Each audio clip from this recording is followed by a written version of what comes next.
Right now at 7, it is day 16 of the government shutdown, the impact trickling all the way down to East Texas. Organizations now seeing a rise in demand. Others still trying to help those in need. Plus, the East Texas Jamboree is back in Gilmer, and so are those colorful floats that steal the show. We're taking you behind the scenes to see how these hometown masterpieces come to life. We've got another day with well above average temperatures expected into this afternoon. I'll show you just how hot we'll get in your forecast coming up. So stay right there because Morning Y'all on CBS 19 Plus starts right now. Together, we're putting East Texas first. You're watching Morning Y'all on CBS 19 Plus. 7:03 this morning. It is one of East Texas's most colorful traditions, and it is back in full bloom.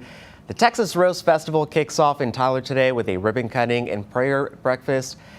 It is the 92nd year of celebrating community, creativity, and of course, roses of all things. This year's theme, a tapestry that is, of tales. Expect dazzling gowns, a colorful parade, along with Queen's tea and much more this weekend. That festival started back in 1933, born from Tyler's once thriving rose industry after a peach disease pushed local farmers to switch crops.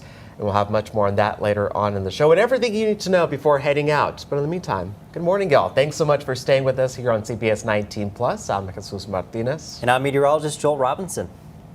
Of course, it is going to be a busy weekend. We're talking about the Rose Festival. We're talking about the Jamboree, the Lendo Wine Festival, and a whole bunch of communities also having fall festivals. A lot of happening. Right. We'll talk about the weather later on in a bit. But now, if you're heading out the door, it is fantastic. It's great. Yeah, you step outside, the sun is beginning to rise, and the temperatures are starting off nice and cool this morning. We're taking a live look over the campus of SFA in Nacogdoches. Look at the beautiful, beautiful colors out there. Sun is beginning to rise at this point, and the temperatures here across the area are in the middle to upper 50s. We also have some 60s on the board as well. We have 55 right now in Nacogdoches, 52 in Center, and also 54 in Carthage, and then some of the warmer spots out there across the area. Tyler, Jacksonville, and Palestine near to just around 60 degrees across those parts of the area, and those temperatures will be increasing as we move into the rest of this morning and into this afternoon. We'll be around 85 degrees with some clouds beginning to develop into this afternoon. We'll see highs much of the same as yesterday, around 88 degrees, mostly sunny skies, a couple of clouds again possible, but we'll also have an east wind of around 5 to 10 miles per hour. We'll continue that trend of upper 80s all the way through this weekend. We do have a weather impact alert for the possibility for severe thunderstorms on Saturday. We'll take a look at those details in your full forecast coming up later. All right, Joel, thanks so much. 7:05 this morning. We're going to take a live look from our nation's capital this morning, where later today, the U.S. Senate is set to vote for the 10th time on funding bills to reopen the federal government. And as this shutdown enters its 16th day now, thousands of federal workers are still left in limbo. A federal judge has temporarily blocked the Trump administration from firing employees during the stalemate, calling the move potentially politically motivated and likely illegal. 40,000 workers have already received layoff notices, and the president's budget chief warned there could be more. Meanwhile, President Trump has ordered the Pentagon to pay service members, likely using unspent Defense Department funds. And the U.S. economy keeps showing its resilience, but experts say that strength has its limits. Despite trade deals, many say tariffs have been putting an upward pressure on prices, and they say inflation can slow growth down. Now the U.S. economy faces a new challenge, as Amy Kiley reports. I've seen numbers that are starting to hurt the economy. Treasury Secretary Scott Bessent says the federal government shutdown is slowing the U.S. economy. His department estimates the impact is about $15 billion a week. The congressional impasse is dragging on. Lawmakers can't agree on whether to negotiate, let alone on how to fund the government. I think this will be the longest shutdown in the history of ever. The Federal Reserve Chair says he's starting to worry the shutdown will make it harder for the Fed to do its job. It relies on data to assess inflation and the broader economy. We'll start to miss that data, and particularly the October data. If this goes on for a while, they won't be collecting it, and it could become more challenging. Many experts say tariffs were starting to put pressure on the U.S. economy even before the shutdown. A new IMF report predicts they'll partly cause it to grow more slowly than the rest of the world in the coming months. Tariffs tend to be significantly worse for the country that imposes them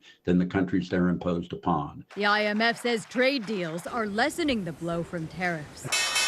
Experts say that helped the U.S. stock market reach new record highs before trade tensions with China sent it on a roller coaster ride. We do have these, I hate to say it, boom and bust periods. And invariably, what goes up does come down at some point. I'm Amy Kiley reporting. And President Donald Trump says tariffs are good for the country. He also says investors shouldn't worry about his recent trade policy tit for tat with China. Meanwhile, closer to home, as that government shutdown continues with no end in sight, social service organizations and food pantries in East Texas are starting to feel that pressure. Terry Scambardo is the food pantry coordinator at St. Mary Magdalene Church in Flint, and they've noticed an uptick in people since that government shut down earlier this month. The pantry at St. Mary Magdalene isn't the only organization seeing a rise in demand. People Attempting to Help, or PATH, also provides food for those in need, and they too have noticed that swell. We have had, especially in the last 2 weeks, a really high increase, probably a 20% increase in our numbers that we normally anticipate to come into our food pantry.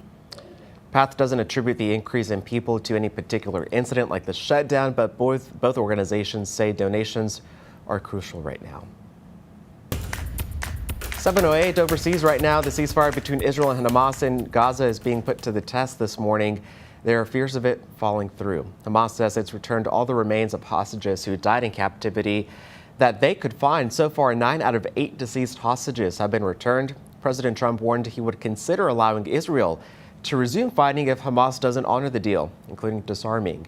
In addition to the threat of resumed fighting, Israel is also planning to reduce or delay aid trucks into Gaza. 7:09 now, time now for your morning headlines. In Alaska, 1 person is dead and 2 remain missing after Typhoon Halong hit the Bering Coast Sea, that is.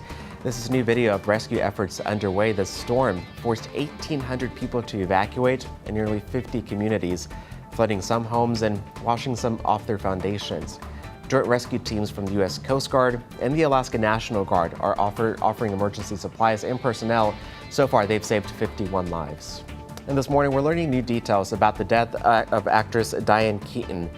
In a statement to People magazine, the family of the star said her death has been attributed to a battle of pneumonia. The Oscar winner died in her California home last Saturday, that is.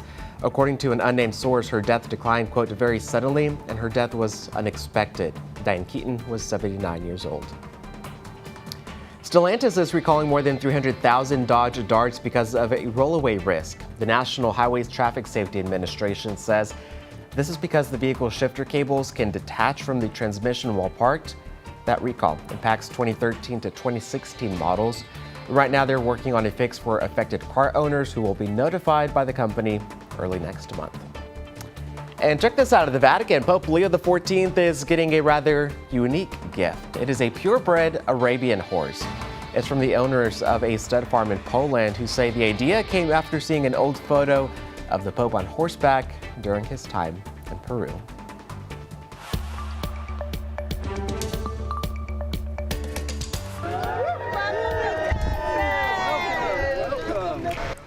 Well, from a gift in Poland to a friendship rooted in Poland, Tyler's sister city is in town this week. The city rolled out a warm welcome for them for the mayor of Jelenia Góra, Poland, and their visiting delegation as well. That group is greeted with cheers and waving flags before gathering for a roundtable discussion and exchange of gifts, including a symbolic key to the city. Jelenia Góra is one of Tyler's sister cities, and their visit comes just in time for the Rose Festival this week. Mayor Don Warren says he's grateful for the lasting friendship and partnership with the two communities. The friendship is important, and relationships are important, and it's more than just a handshake. And what I loved is when Mayor Wozniak walked up, and not only was it a handshake, but it was a hug. And that's the type of relationships that we want to have. Is that life is more than just this, it's this. Of course it is. And Mayor Warren also went on to add that they are honored to have our friends from Poland visiting once again. And this friendship, by the way, has lasted 3 decades now.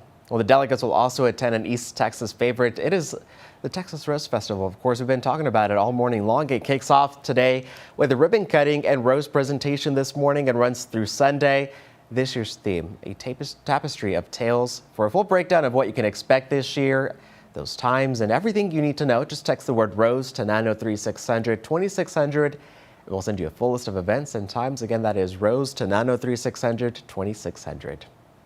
Something big also happening this week and this weekend is the 88th year of the East Texas Jamboree. It is in full swing as the sun rises over downtown Gilmer. All that fun and excitement, it's starting. And of course, we can't talk about a good festival without a good parade. And that includes the handmade floats, which will be in full display this Saturday. CBS19 chief photojournalist Alan Casper went inside the float shed to find out how these artworks are being made and who exactly is making them. There are 7 civic organizations that build a float. So we start from a bare, empty float, and we get our themes in July, and we hit the ground running up until the parade day. So it's all handmade, crafted props on the float, and we just bring our vision to life. I'm not even sure how to calculate the hours. We typically start in July, and we work probably once or twice a week through July and August in the hotter months, and then in September and October, it's usually every day after work, and then here in October it's almost every day.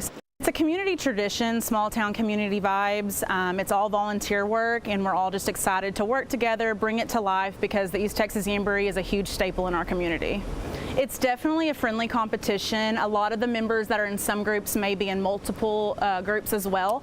So for my club, we have a float barn budget, and so we do fundraisers throughout the year, and a portion of that goes into our float. A lot of it is just, out of our own pocket. On the Friday and Saturday parade, when I see the float go by, I think it's just all your hard work. You have so much skin in the game. It's fun to go to the judging, see how you place, and it's just fun to see all the kids, all your hard work go through and how happy your candidate is. And it's just a completion of all the hard work that you do from July to October. Now, you may have noticed that there were no wide shots of any of those floats. That's because they're all kept secret until the parade. Only the traditional Queen's float can be shown.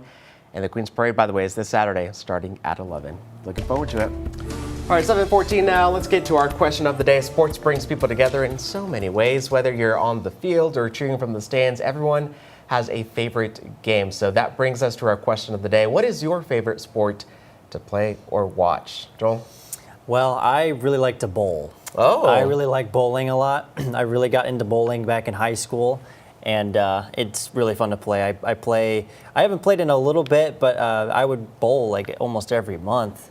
We have a bowling alley. I'm trying to get my directions, and we have a bowling alley back there. Correct. Right. Yeah, I saw that. Yeah, no, I definitely got to hit that up at some point. It's fun. That's a good place to be in there. There's also Grand Slam in Tyler that has bowling. Been there. So you've been there. So we got to take you to the old school bowling, your traditional bowling. Sounds nostalgic good. bowling out in Green Acres Bowling. For me, I would say maybe to play it would be volleyball. Oh, yeah. Yeah, it was a big thing sure. whenever I was in college. We would go to our local Sonic down in Huntsville, and they had a volleyball court stand over there, and we would take that up. And that's how we made friends half the time, because the court was being used, and we're like, well, let's join in. Exactly. And it was a fun time all around. Yeah, absolutely. Yeah. That's how I met one of my best friends. I went to her wedding not too long ago, but that's how we met through volleyball. Oh, how cool is that? No, you really can meet a lot of people, playing beach volleyball or just even on college campuses. And volleyball hurts though, going in for those dives. If you, my hands ended up going like sore and like they were like red as a cherry tomato, but it was super fun. Oh yeah, it's a lot of fun. That is a lot of fun to play. For right, sure. We'll have to play sometime. All right,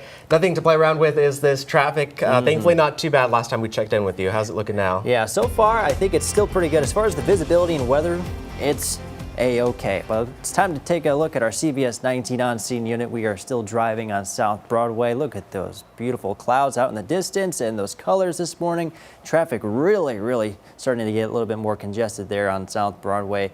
It is a beautiful morning to get outside. Let's take a look at our I-20 report, see how things are going there. Things are still in pretty good shape as far as I-20 goes. 2 hours over to Dallas and an hour and 30 minutes still to get over to Shreveport. So you're A-okay as far as the I-20 report goes. And same goes for the US 69 report as well. We've got 2.5 hours up to Denison and an hour and 30 minutes down to Lufkin. And some of the other routes across the area, traffic becoming a little bit more congested across some parts of the area. Jacksonville to Nacogdoches is up to 55 minutes at this point. Tyler to Longview is 40 minutes. Tyler to Palestine is a 55-minute commute. And Tyler to Athens, that's going to be about 45 minutes for you this morning. Got a couple of areas of fog that we're watching for at this point. Carthage now down to a 3/4 of a mile of visibility, so very thick fog expected over in the Carthage area. Meanwhile, you go further to the north, we got a little bit of a light haze, but all in all here, looking at 10 miles visibility across the rest of the area, giving you green ×3 for this morning. Temperatures in the 60s to start, and for the afternoon, upper 80s, mostly sunny skies. Should be nice and dry for your afternoon commute.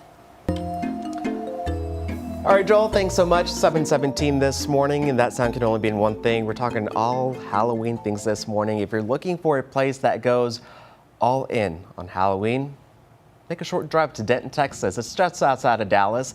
That city turns October into a month-long celebration, and as Natalie Haddad shows us, it is packed with frights, fun, and hundreds of spooky events.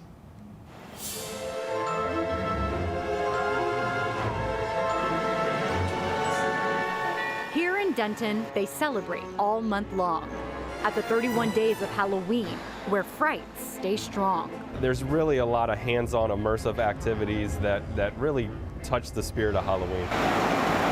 Around the square, the spirit comes alive with spooks and ghouls on every drive. The courthouse at night, the streets all glow. Events keeping you busy. Go fast or go slow. Denton Halloween 2025, we have over 300 events, and there's only a few of those 300 that actually require tickets. New this year, a maze awaits. A mad scientist's lair with lights that flash and mice that stare. Chuck Crosswhite and then Dan Black is the artist that actually helped build the mad scientist, the rat, and the console that the mad scientist controls. Oh, okay. Turn every corner. More dead ends. Local artists built this, helping you find this spooky friend. So pack your masks and witchy reflexes. Denton's proving why it's the Halloween capital of Texas. In Denton, I'm Natalie Haddad. Wow. And I was going to mention that Denton is the Halloween capital of the state. Wow. And for a good reason. All their downtown square around the courthouse is decked out in Halloween galore. Think of Christmas, but this is Halloween. But it's a good Halloween. It's a fun Halloween, not your typical scary, creepy. Yeah, it's fun. Yeah, it's fun Halloween, the fun part of it. You can get scared if you want to. Right? You can get spooked. I call it spooked, not scared, but spooked if you want. That's a good way to put that. It's not a far drive, maybe just a little over 2 hours. It's not bad for a good weekend trip or a day trip, so. Yeah. You want to know something interesting? Michigan is home to the world's largest Christmas store. There we go. So Bronner's now, in next time, Frankenmuth. we're going to have to go to Michigan, and Joel's going to do a story on that. There you go. And bring it back to East Texas. It'll be a fun time. Oh, for sure. All right, we're still ahead this morning. Good morning, y'all. It's not afternoon. Pokemon levels are up. Learn how Legends Z3A brings a whole new way to play and why this game could hook fans. There it is. And coming up in sports, Gilmer's riding high but faces a tough test against Van this Friday. And the Blue Jays make some noise in the playoffs, although all that much more coming up in sports.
It's time for CBS 19 Sports.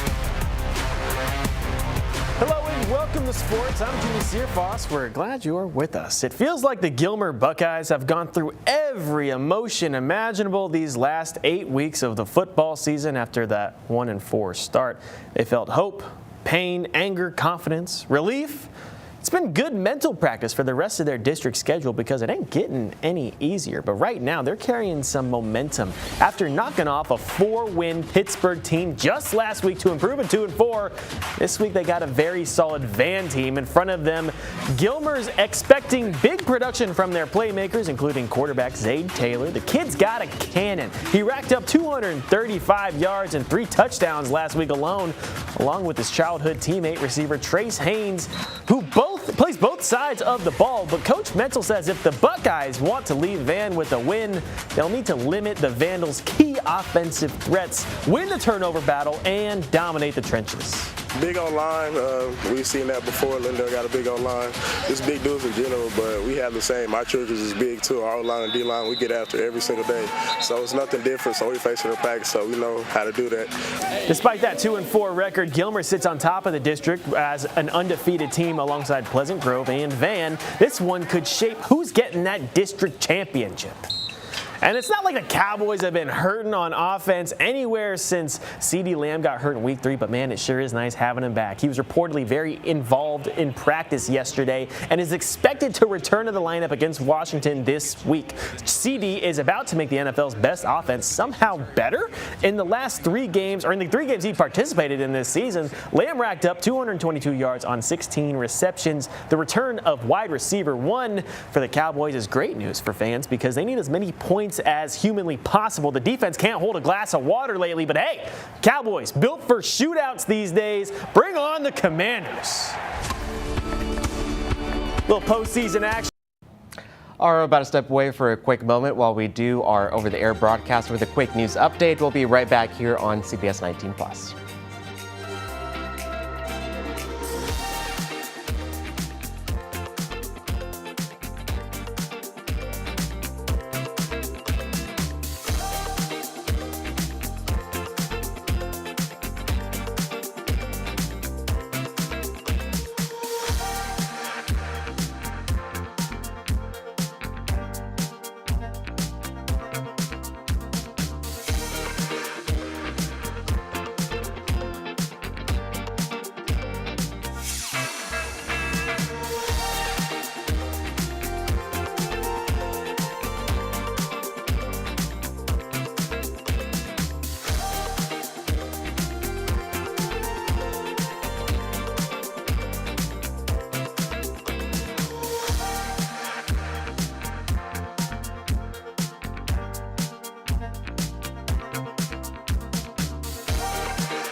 Good morning, y'all. I'm Jesus Martinez. Thank you so much for joining us for this news update. An East Texas man is behind bars this morning in Cherokee County after being charged with having child pornography.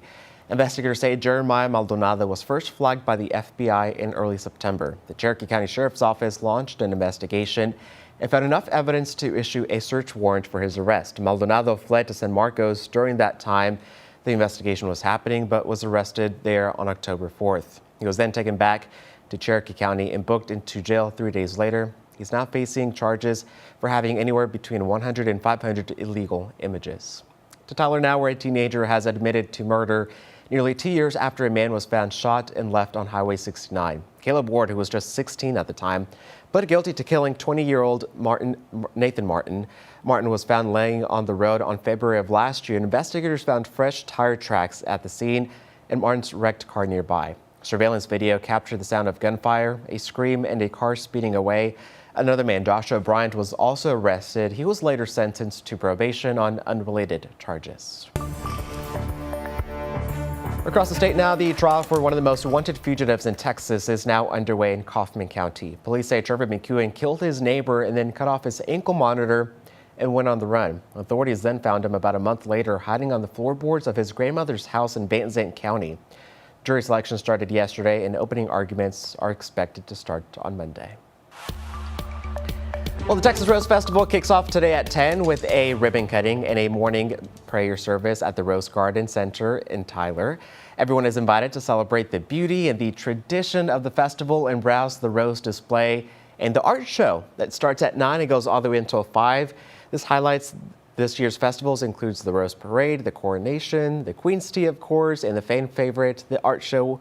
And now it features the kids' artwork for the very first time. Hopefully it's going to be a great morning out there. Joel, how's it looking?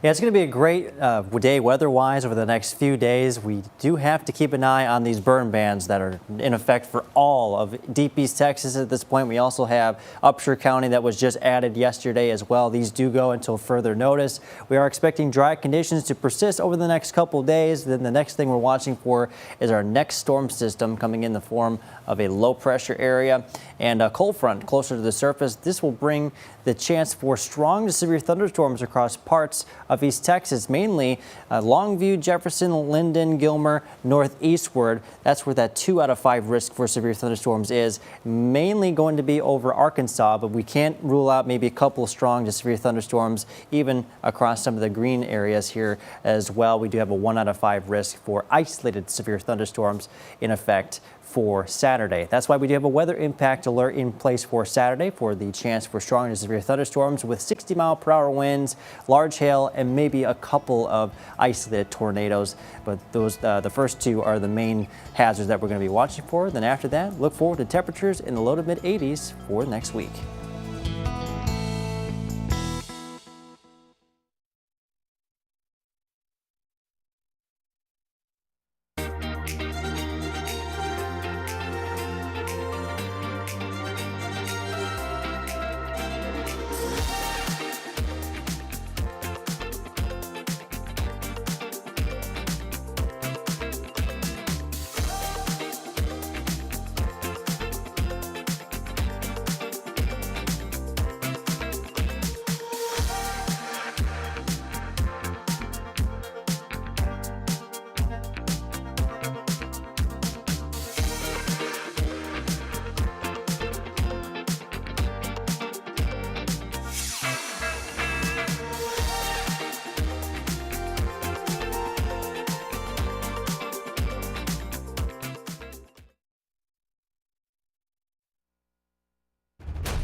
Good morning, y'all. Thanks for staying with us here on CBS 19 Plus. I'm Jesus Martinez. This is what's coming up in our second half hour.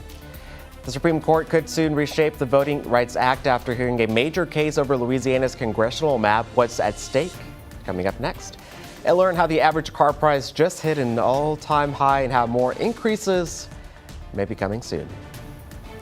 And we're keeping an eye on our next storm system that could bring strong to severe thunderstorms going into this weekend. We're going to track it all out, including timing and possible hazards in your forecast on Morning Y'all on CBS 19 Plus. Together, we're putting East Texas first. You're watching Morning Y'all on CBS 19 Plus. Good Thursday morning. Good morning, y'all. I'm Jesus Martinez. Thank you so much for staying with us here. The Supreme Court could soon make a decision that would weaken the Voting Rights Act of 1965. Yesterday, they heard arguments about Louisiana's congressional district, and it centers on Louisiana's map and how much race or should be considered when creating voting districts. At the heart of the debate is Section 2 of the Voting Rights Act. Civil rights advocates argue it's essential for protecting black representation in Congress, especially in southern states. But lawyers for Louisiana and the Trump administration argue the law is being misused to create districts based on race. You have to create a district for black Democrats that you would never create for white Democrats in a Republican state. It's essentially being used as a reverse partisan gerrymander on purely racial grounds.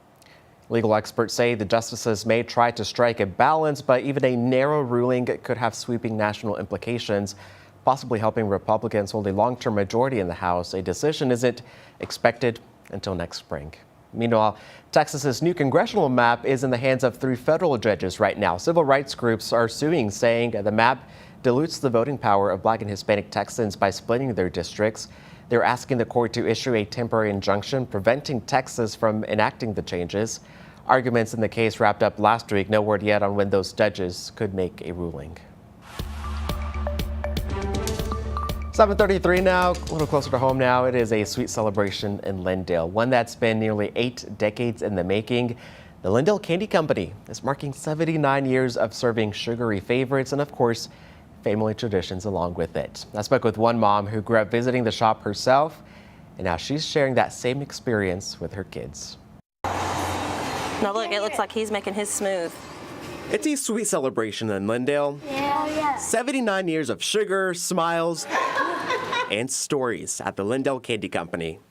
I went to school in Lindale pre-K through senior year. And for Tori, absolutely loved it. This place brings back the best kind of memories. Had these babies and we just decided to come back to Lindale because it has been a great hometown for me and I want them to have the same experience. Now she's sharing a piece of her childhood. Roll it up. Yeah. Bringing her own kids to the same candy store she grew up visiting. I saw that the candy store had the 79th birthday today, and I thought, well, you know, I remember going in there as a kid, so I bet they would absolutely love it. Turns out, I think I want to work at the candy store when I get older. That would be cool.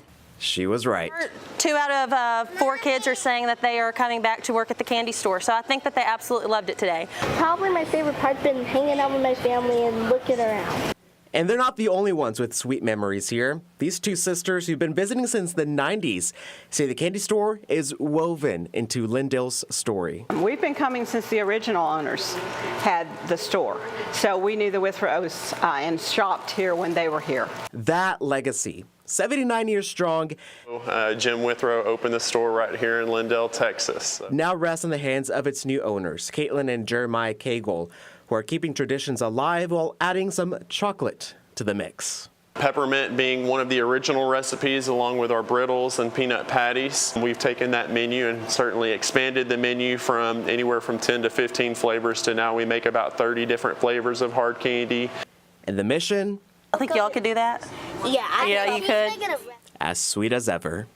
Our goal when we came in was to really make this a destination store. We wanted people to have a family-friendly atmosphere. Do you see the steam coming off? Yes. For Tori and her kids, it's more than just a treat. It's a tradition coming full circle. It means a lot because not only is it memories for me, but it's memories for them now. From peppermint sticks to large gumball machines and yes, even invisible candy, anything is possible. Oh, look, he's throwing the thing. The Lindale Candy Company continues to sweeten East Texas. It just makes it that much sweeter that it's something that I used to do as a kid that I can share with them now. All one generation at a time. Hey, next year will be the 80th birthday. Hey, we'll have to come back then too, huh? We're going to come for every birthday. Yeah. And I'm sure next year's celebration is going to be even better. Hey, staying in Lindale, it's shaping up to be yet another busy weekend. After a big crowd from Country Fest last week, and the city is now getting ready to host wine lovers from all over East Texas. Of course, we're talking about the Piney Woods Wine Festival, and it kicks off tomorrow. And city leaders say it's one of their most popular events of the year. Crews are putting those final touches on Blackberry Square at Pickers Pavilion as well as they get ready to welcome thousands to the Piney Woods. And the 2-day event starts tomorrow from 4 to 9 and continues all the way through Saturday from 11 to 7. More than 20 wineries from all over East Texas will be pouring, along with entertainment lining the streets. We're inviting a lot of East Texas wineries. Over 20 wineries come in and participate. and you can come and sample, the local fare, if you will. So we're happy to open our doors and let them come out and be a part of this. We'll have vendors, live music, food trucks. So it really is an event that you can make an evening or weekend if you wanted to. It's always a great time out there. The festival is free to attend, but you will need a ticket if you plan to sample the wine in the wine garden. Each sample is $1 each. General admission is $15 for single day entry, and VIP tickets are $25. That gets you in for both days. Advance tickets close tonight at midnight, but tickets will also be available at the gate. And of course, for more information, you can visit our website, cbs19.tv. All right, we're taking a live look over downtown Gilmer right now. It is the morning after the start of the East Texas Jamboree, and there's still so much fun left to have. It's all waiting for you right there. And according to organizers, they are expecting thousands of people to visit the Jamboree over the next few days. Gilmer will definitely be hopping this weekend.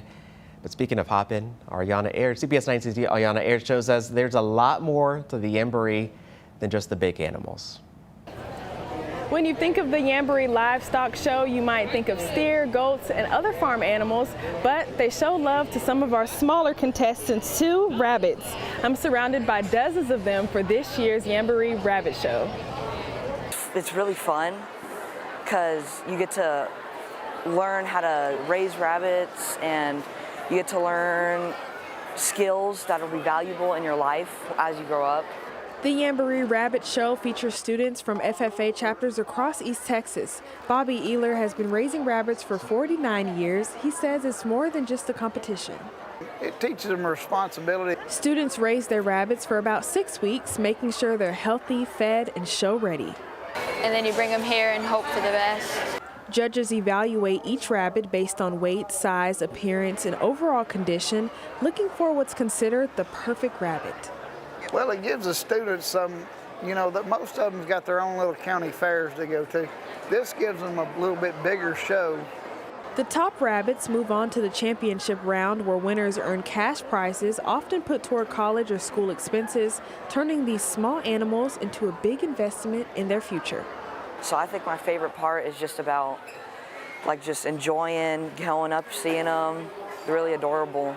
Over the next few days, different livestock animals like cows, goats, and pigs will be judged, and the winners will go to the championship round on Saturday to be auctioned off. In Gilmer, I'm Ayana Aird, CBS 19. Oh, seems like a great time out there. We talked about how important, raising livestock and FFA is to these kids. If you had the chance to raise a livestock animal, what would it be? Maybe a rabbit, honestly. A rabbit? I just love them. I'm not saying it's simple and easy, because I know it's a lot of hard work, but it's simpler than any other livestock animal like the goats and the pigs. And right.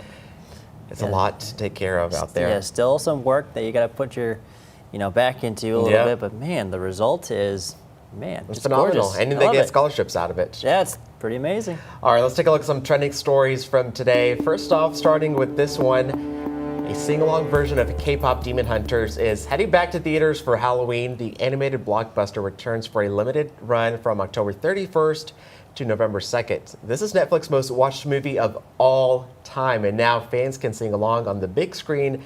Don't get ready for that. Netflix has already released a special lyric video so you can practice your favorite songs or maybe get to know them if you don't know them before showtime. So I've never seen the movie. Neither have I. I've seen lots of promos about it. I've seen a lot of videos about it. My sisters love the movie. Really? Don't know what it's about. They had it on in the background while I was doing work, so I might have to get in the bandwagon and see what it's about. Yeah, especially if it's the most watched, of all time, Wow. which is something crazy to say because Netflix started well over 10 years ago, I believe, and to have that be the movie, the most watched movie of all time, is insane. That is really something. We'll see what the hype is about. Right. All right, well, Chris and Raleigh Wilkerson have a big family, 21 great grandkids, and every Halloween, some of them come over to decorate pumpkins, but last year, oh, cute little kitty, last year they left 2 uncarved pumpkins. They ended up in the lawn, and by the spring, something started to sprout. Their yard, well, it's now a full-on pumpkin patch. They've already given away dozens of gourds, including some to their great-granddaughter, Penelope, who's become the patch's top pumpkin finder. There she is. Wilkerson says they'll do it again next year, just maybe not right in front of their yard. I don't know how that would work out, having pumpkins just in your yard. But I'm glad they're my giving them away to goodness. the community, and That it's a is great pretty tradition cool. to start. Why not have it in your yard, right? Right, neighborhood pumpkin patch. How about that? It's free, it's simple, it's a fun attraction, and Penelope's having a good time. Right, inside the pumpkin. Right? That's so funny. I What love that. What they could do is also charge, but donate and give back to the community as well. It's very, very generous. Make a little festival in your block, a pumpkin block festival in your community. Little fall pumpkin patch festival. That would be Sounds so good fun. to me. Yeah. All right, well, staying on the Halloween haunted theme, a haunting shot of a rare brown hyena has won the 2025 Wildlife Photographer of the Year. It took the South African photographer 10 years to capture this picture. It looks pretty creepy. And it won the 2025 Wildlife Photographer of the Year, beating out over 60,000 entries. The contest celebrates stunning nature photography and conservation stories. Other winners included a longhorn beetle in Italy shot by a young photographer, and an orphaned anteater trailing its caregiver in Brazil. All the winning images are now at display at London's Natural History Museum. Wow, it's amazing that they, 8 years waited to take this picture? I believe Wow. so, yeah. That And was... the shot, and it's creepy. If you want to step away, Joel, real quick, look, if you want to yeah. look at it. Yeah, that's... He's pretty darn close to that hyena, so I don't know how. Hopefully he had a really long lens. Hopefully. Because I would not want to be that close to a hyena at all. Man, no, that's very, very careful planning, especially if it took 8 years. Right. Wow. I mean, I'll take a Creepy. bird, I'll take a beetle, and eater anytime, but not a hyena. Over 10 10 years. It was Yeah. 10 years, okay. I'll take Wow. anything but a hyena to take a picture of. Man, yeah, that's crazy. Right. Hopefully we get some good weather shots this weekend with people heading out to all these festivals. Hopefully it won't rain on them either. Oh, I do believe it'll be just fine for the next few days. We are watching very closely Saturday, though. We have a chance for some thunderstorms across some parts of the area. Some of them could be strong to severe with gusty winds, large hail, maybe a couple of tornadoes. We'll break down the details in just a second, but let's take a look at what's happening in your backyard this morning. We got upper 50s to low 60s across much of the area. We got 60 degrees in Gladewater, 57 in Hawkins. We also have 60 degrees in Chandler, and we also got 59 in Longview. Moving further to the south now, 64 in Jacksonville, 61 in Rusk. We also have 55 degrees this morning in Nacogdoches and 55 degrees in Garrison. So pretty comfortable as you step out the door. We also have burn bans that continue to be in effect for all of Deep East Texas at this point. We also have Upshur County that was just added to the burn ban list as well. These do go until further notice. We do expect that dry conditions will hold steady, at least for the next 24 to 48 hours. But for today, we're going to continue to see those hot temperatures in the middle to upper 80s by this afternoon. We'll start to see a couple of clouds develop during the heat of the day, but we'll keep on climbing those temperatures into the upper 80s, 88 degrees for today. Mostly sunny skies, east winds 5 to 10 miles per hour, and we're going to hold that upper 80 degree trend over the next few days all the way through Saturday. We'll see highs near 89 degrees, scattered thunderstorms, that weather impact alert in place for the possibility of strong to severe thunderstorms. And we can break all that down in your full forecast coming up after the break.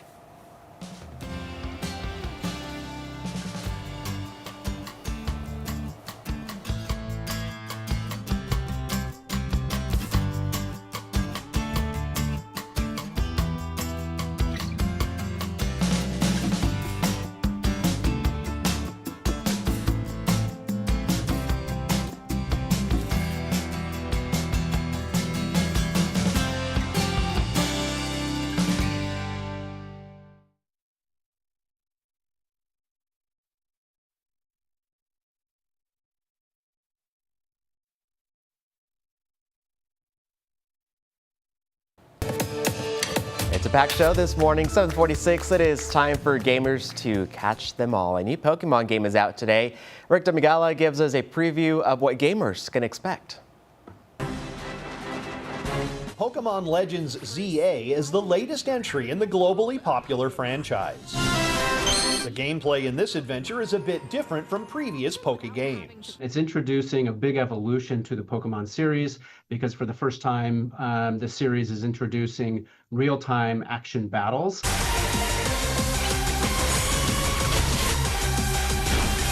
You'll step onto the battlefield and command your Pokemon directly.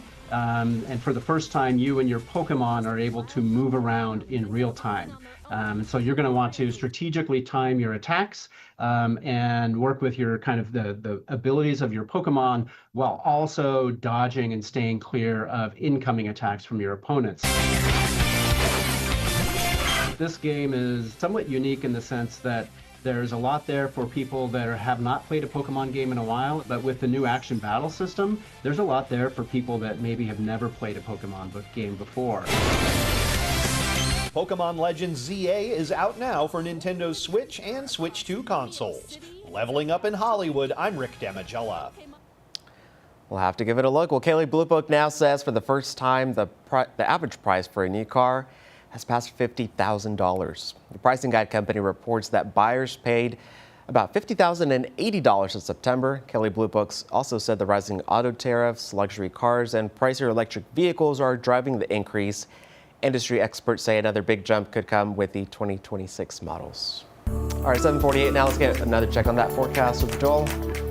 All right, everybody, let's get into your forecast this morning. Next storm system is what we're watching for into this weekend. Meanwhile, we're still stuck underneath this area of high pressure, which is keeping us dry and sunny and quite pleasant, to be quite honest. We will have a little bit of a chance for some showers and thunderstorms with this next storm system as we move into Saturday. We're also looking for the possibility for some strong to severe thunderstorms across parts of East Texas all the way through parts of Arkansas as well. So that is something we're going to have to really keep an eye on. Here is the severe weather risk for Friday. It all starts in parts of Oklahoma, southeastern parts of Kansas, and the western half of Missouri as well. That's only about a 1 out of 5 risk. Probably some isolated strong to severe thunderstorms with gusty winds, large hail, and potentially a couple tornadoes as well. But that leaves us pretty wide open for maybe a couple showers and likely for pretty dry conditions, at least for Friday, until we get some more moisture coming in on Friday afternoon. That'll set the stage for some thunderstorms on Saturday. Could be strong to severe along Longview, Gilmer, Jefferson, all the way to the northeast. Areas in the yellow shading here have the better chance for strong to severe thunderstorms. And it does look like with the latest data set that it's actually trending further towards the northeast. So that's some good news there. Timing is going to be kind of an issue when it comes to pinpointing, at least at this point. We'll of course get a little bit of a better idea as we move forward into this weekend.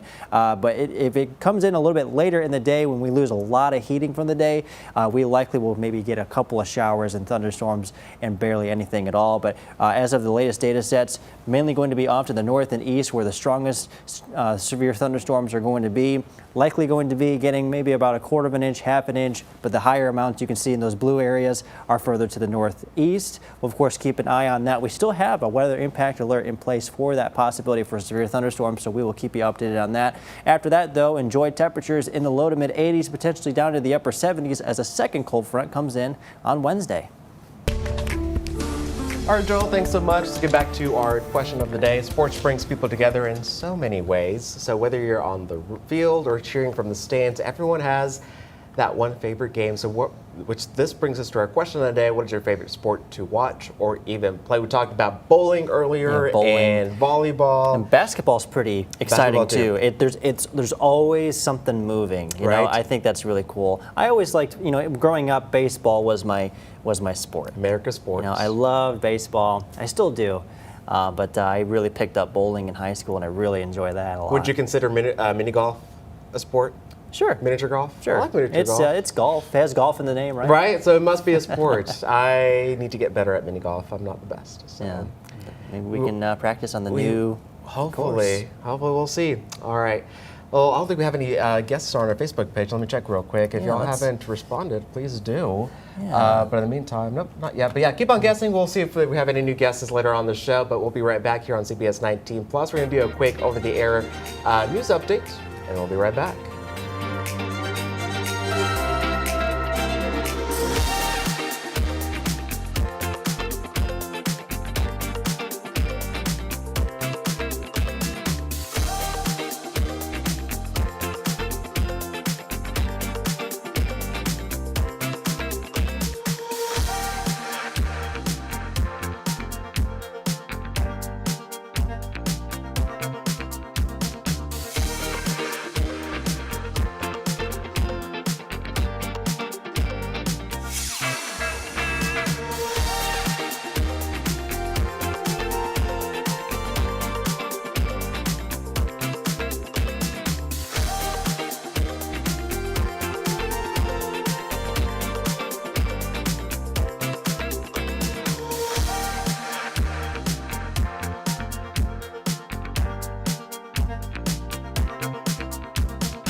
Good morning, y'all. I'm Jesus Martinez. Thank you for joining us for this news update. A developing story we're following. One person was killed in a four-vehicle crash on I-20. It happened early yesterday morning, just after midnight in Gray County. Here's what we know so far. DPS says all four vehicles were traveling west on Interstate 20 when a box truck hit the back of an 18-wheeler. That box van became disabled on the interstate and was then hit on by another 18-wheeler. That impact pushed the box van into the path of a school bus, causing damage to the left side. That bus was not from East Texas, by the way. The driver of that box van, 42-year-old Zio Kapoba, died at the scene. No other injuries were reported. Meanwhile, another deadly crash in Smith County remains under investigation this morning after a woman was killed and a man was arrested, accused of drunk driving. It happened early yesterday morning, just after 7:30 on FM 2015 near Johnson Road. According to DPS, 31-year-old Jeremiah Munoz caused that head-on crash. Meanwhile, 35-year-old Brandy Carter was pronounced dead at the scene. Munoz is now charged with intoxication manslaughter. Private schools are now starting to register for the state's new school voucher program. According to the Texas Tribune, applications are expected to open in February. It's part of a $52 million state contract with a tech company, Odyssey. The registration process will continue through early December before the program officially opens up to families. East Texas is buzzing over a major boost to local jobs and industry here. Officials held a groundbreaking ceremony in Henderson for a $15 million rail line improvement project. Construction will start soon, hoping to enhance transportation and support economic growth in that region. Now, this marks the start of construction and upgrades to the Henderson-Overton branch rail line, which connects the two cities. The project is backed by federal rail grant and local investments, and it is expected, that is, to modernize the line, boost freight traffic, and help bring hundreds of jobs to the area.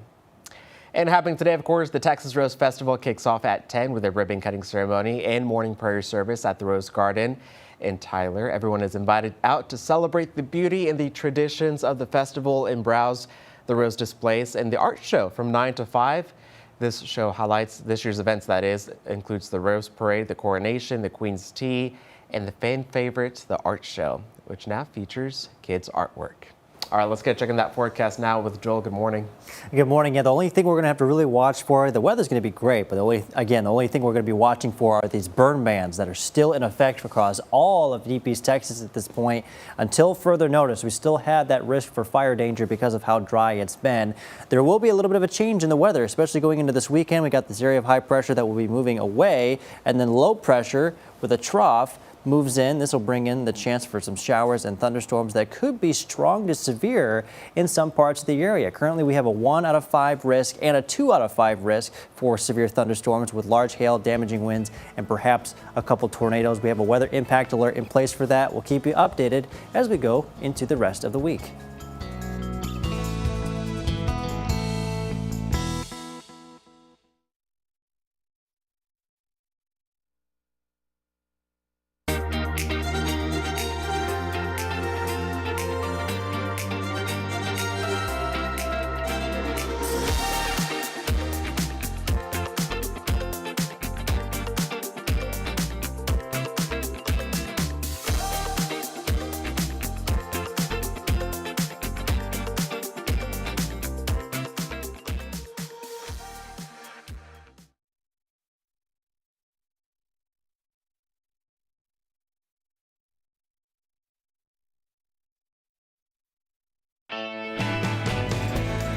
All right, 8:01 this morning. News before you head out the doors. The government shutdown continues with no end in sight. Social service groups and food pantries across East Texas are going under pressure. One of them being the St. Mary Magdalene Church in Flint. They say they've seen an increase in people coming in to their pantry since the shutdown began on October 1st. And they're not the only ones. Path, also in Tyler, seeing an uptick in people and demand wanting food access in families as people struggle to get by. Over in Henderson, officials broke ground yesterday on a $15 million project to upgrade the Henderson-Overton branch line, backed by federal and local funds, that is. The improvement will boost freight traffic and bring hundreds of jobs to the area as Rusk County continues to grow. And private schools in Texas are beginning to register for Texas's new school voucher program. Applications open up in February as part of this $52 million state contract with the tech company Odyssey. Registration runs through early December before that program opens to families. I was going to check out that forecast now with Joel. Good morning. Hey, good morning. We'll take one more look at that 7-day forecast. We just have to get through this area of weather right here on Saturday. We got some strong to severe thunderstorms that are going to be possible mainly in our northeastern corner of our viewing area. That's what we're going to be really watching for. It's likely going to be in the afternoon, likely between 4 and 7 p.m. is kind of what we're watching for right now. Of course, the timing is, we're still kind of trying to nail that timing. And of course, things could change over the next 24 to 48 hours. But of course, the CBS19 weather experts will keep you updated as we go on through the rest of the week. In the meantime, we got temperatures in the upper 80s, nice dry conditions, couple showers possible on Friday. Cold front moves in, scattered showers and thunderstorms for Saturday. Temperatures fall to the low 80s for Sunday, middle 80s by Monday and Tuesday, and then we are actually watching for a second cold front, Jesus, that could potentially bring our temperatures down into the upper 70s by Wednesday. So what do you think of that? Talk to me whenever they get into the 50s. How about the low temperatures? We'll take it. Yeah. We'll take it. Thanks, Joel. All right, 8:03. Here's something good to take with you at the door. We've heard age is but a number, right? Well, one woman is living just that. Well, at 100 years old, Anna Passi is believed to be Italy's longest-serving barista. She began working at 18 in her family's restaurant, and she has been behind the counter for over 65 years. And she has no plans on stopping. Anna still attracts fans and even tourists often posing for photos. Her secret to longevity? Well, she says it is a steady routine, a good humor, and a nightly can of sparkling lemonade by her bedside. I think that said Nana Anna is what the banner said earlier. She even has a nickname.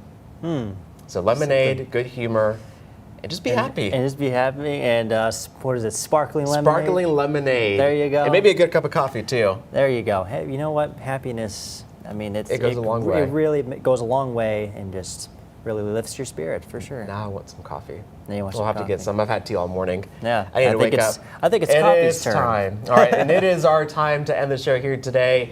Thanks so much for starting your day with us here on Morning Y'all on CBS 19 Plus. Make sure to catch the noon show coming up later on as well. Keep you here for the latest news and weather throughout the day. Hope you have an amazing morning, and we'll see you back here tomorrow.